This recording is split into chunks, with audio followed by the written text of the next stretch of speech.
Worldcoin refer and earn. So in Worldcoin app, only some users, so not everyone, so very limited number of users have access to refer and earn feature, where yeah, you just go to settings and then you will have refer and earn button. I don't have it. As you can see, I'm verified with Orb. I don't have it.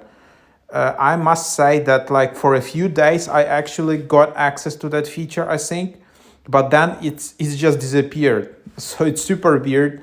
And if you have access to that feature, literally you need to copy your invitation code as soon as possible, save it somewhere, and then share it, because this feature just might disappear.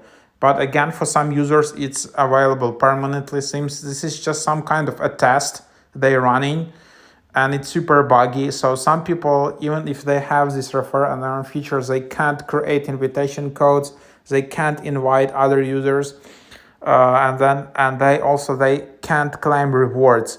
So just try to use it. Seems there are like 5 invites which you can share, and for each invite you're getting some Worldcoin, some pretty nice amount of Worldcoin. But yeah, just look at it, see for yourself.